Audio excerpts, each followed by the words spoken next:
Hello student, आज इस video में हम लोग पढ़ेंगे पॉलिनेशन परागण के बारे में कि पॉलिनेशन क्या होता है और प्लांट को इस प्रोसेस की क्या आवश्यकताएं होती हैं। इस प्रोसेस के द्वारा कौन कौन से जो है अन्य प्रोसेस कंप्लीट होते हैं।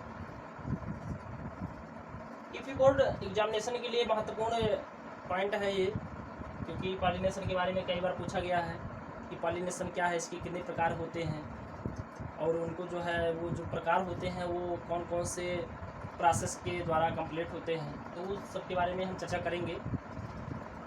सबसे पहले हम इसके डेफिनेशन को जानते हैं, इसकी परिभाषा को जानते हैं कि इसका डेफिनेशन क्या है। तो देखिए यहाँ पर दो परिभाषाएं लिखी हुई है, दो डेफिनेशन है।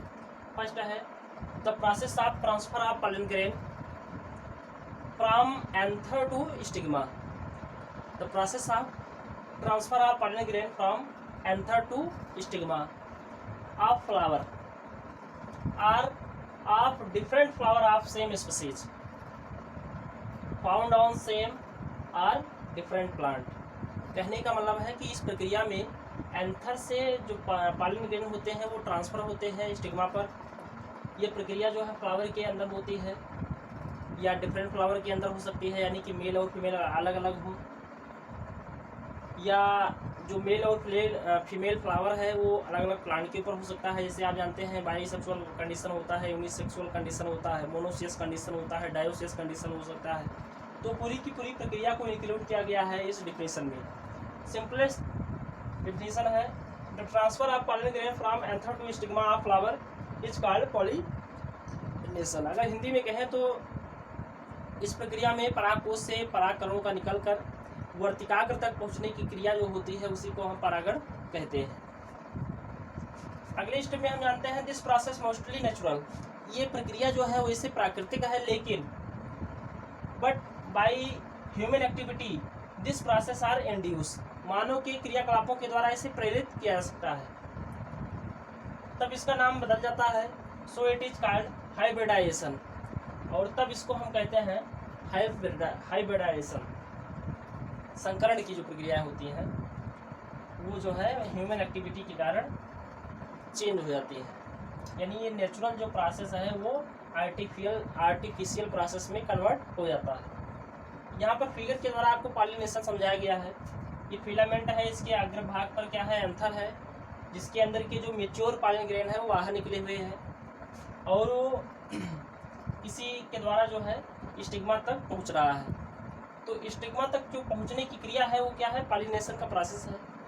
पॉलन जो होते हैं वो अटैच हो जाते हैं स्टिग्मा से और पॉलन ट्यूब का फॉर्मेशन करते हैं, और स्टाइल के द्वारा वो जो है ओवरी के अंदर ओव्यूल में जो एम्ब्रियोसाइक होता है, फीमेल गैमेटोफाइट होता है, वहाँ पर जाकर एग अपरेटस के साथ सिंगेमी का प्रोसेस होता है, ट्रिपल फ्यूजन का प्रोसेस होता है। तो ये सब प्रक्रियाएँ जो है कंप्लीट होती हैं।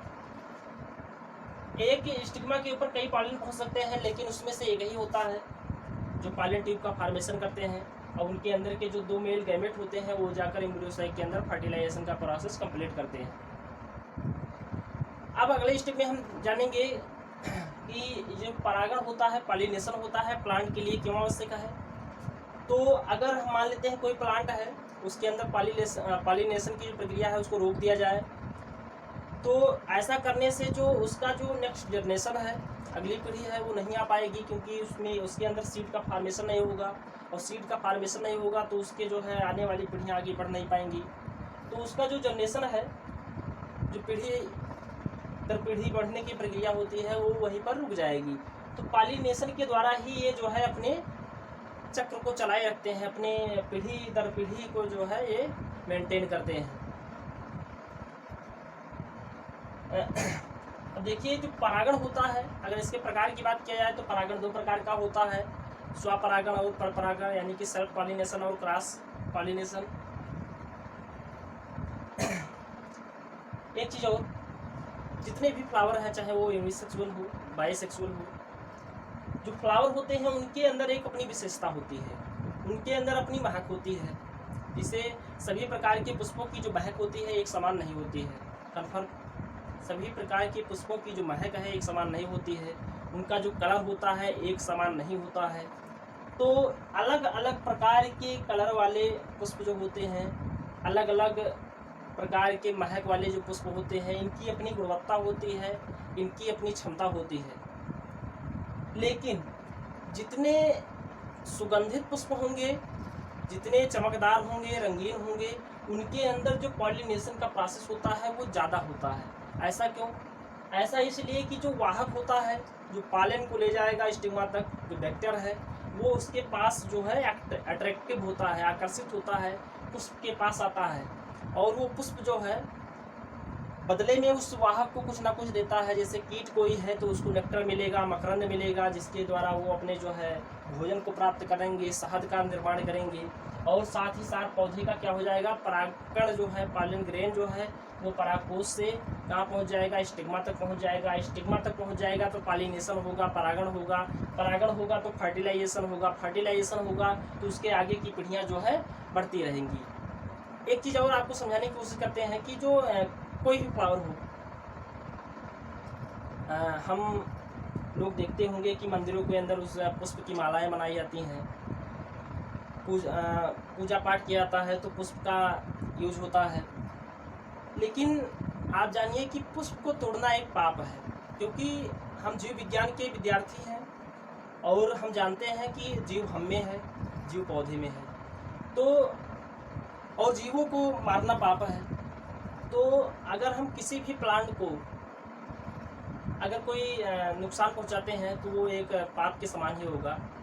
तो जहाँ तक कोशिश करनी चाहिए कि पुष्प को तोड़ा ना जाए, क्योंकि एक पुष्प के द्वारा कई प्लांट का निर्माण आने वाले समय में हो सकता है। पॉलिनेशन होगा, उसमें सीड बनेंगे, एक पुष्प से कई सारे सीड बन सकते हैं, कई प्लांट ग्रो करेंगे। और प्लांट हमारे लिए, हमारे जीवन में कितने उपयोगी हैं ये आप बखूबी जानते ही हैं। तो जहाँ तक कोशिश करनी चाहिए कि पुष्प का उपयोग मत करिए, पुष्प को तोड़िए नहीं, उसकी खूबसूरती आप देखिए। वैसे किसी भी पुष्प की जो खूबसूरती है हमारे लिए नहीं है, आपके लिए नहीं है, वो केवल कीटों के लिए है, कीटों को आकर्षित करने के लिए है। उसकी जो चमक है वो कीटों के लिए है, उसकी जो सुगंध है वो कीटों के लिए है, कीटों को अट्रैक्टिव करने के लिए है, आकर्षित करने के लिए है, हमारे लिए नहीं है, भगवान के लिए नहीं है। वो भगवान के लिए पुष्प नहीं बना है, वो पुष्प तो बना है अपने जीवन के लिए, अपने पीढ़ी को बढ़ाने के लिए। उसकी सुगंध, उसके अंदर सुगंध नहीं होगा, उसके अंदर महक नहीं होगी, तो उसके पास जो वाहक है नहीं आएगा, वाहक नहीं आएगा तो उसका पॉलिनेशन रुक जाएगा। तो कीटों को खींचने के लिए ये अपने अंदर महक रखते हैं, अपने अंदर जो है सुगंध रखते हैं, अपने आप को सुंदर रखते हैं, यानी कि चमकदार होते हैं। तो जितना चमकदार होगा, जितना उसके अंदर सुगंध होगा, कीट उतने ही उसके पास आएंगे और जो है अधिक से अधिक जो है पॉलन ग्रेन स्टिग्मा तक पहुंचेगा, अधिक से अधिक पॉलिनेशन का प्रोसेस कंप्लीट होगा। तो अब हम टाइप्स के बारे में पढ़ते हैं।